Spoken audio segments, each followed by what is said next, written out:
નમસ્કાર, મારું નામ ઠાકોર લલિત કુમાર અરજણજી, શ્રી સાર્વજનિક હાઈસ્કૂલ બ્રાહ્મણવાડા.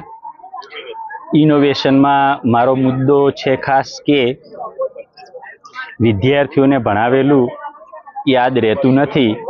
એના માટે અમે એક ઇનોવેશન તરીકે એક સ્પેશિયલ પ્રયત્ન કર્યો છે.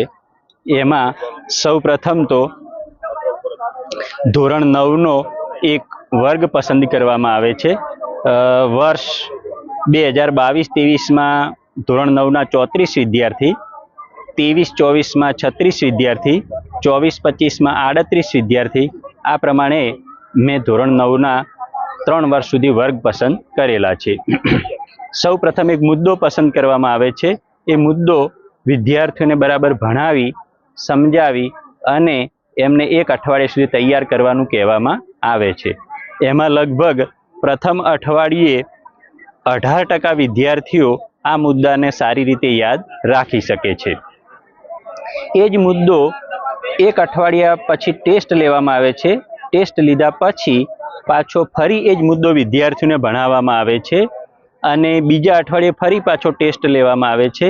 બીજા અઠવાડિયા દરમિયાન લગભગ 36% વિદ્યાર્થીઓ આ મુદ્દાને યાદ રાખી શકે છે.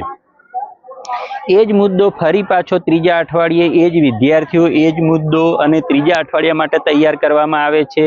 ત્રીજા અઠવાડિયે લગભગ 50% સુધી વિદ્યાર્થીઓ એને યાદ રાખી શકે છે. આ પ્રમાણે ચોથા અઠવાડિયે એ જ મુદ્દો એ જ વિદ્યાર્થીઓ અને એમને તૈયાર કરવાનું કહેવામાં આવે છે અને લગભગ ચોથા અઠવાડિયાને અંતે 70% વિદ્યાર્થીઓ આ મુદ્દાને યાદ રાખી શકે છે. આમ અભ્યાસમાં એકનો એક મુદ્દો વિદ્યાર્થીઓને 1 મહિના સુધી એટલે કે લગભગ 4 થી 6 અઠવાડિયા સુધી તૈયાર કરાવવામાં આવે છે અને આ મુદ્દો વિદ્યાર્થીઓને બરાબર આત્મસાત થાય પછી નવો મુદ્દો લેવામાં આવે છે. એટલે આ પ્રમાણે વિદ્યાર્થીઓને તૈયાર થાય છે. તૈયાર થાય એટલે એમને અભ્યાસમાં રસ પડે છે. અભ્યાસમાં રસ પડે એટલે આગળનો મુદ્દો ફરી પાછો ધ્યાનપૂર્વક ભણી શકે છે, સમજી શકે છે, યાદ રાખી શકે છે. આ પ્રમાણે દર મહિને વિદ્યાર્થીઓને નવા નવા મુદ્દા શીખવાડતા જઈએ તો એને યાદ પણ રહે છે, એ તૈયાર પણ કરી શકે છે અને વિદ્યાર્થી ભણવાની ટ્રેક ઉપર સારી રીતે ચાલી શકે છે. 4 થી 6 મહિના આ પ્રમાણે કામ કરવાથી વિદ્યાર્થી અભ્યાસમાં સારી ટ્રેક પકડે છે. આપણે પણ પછી ધીમે ધીમે આપણી પણ સ્પીડ આવે છે. આપણે પણ વધારે મુદ્દા ભણાવીએ તો વિદ્યાર્થીઓ કેચઅપ કરી શકે છે, કવર કરી શકે છે.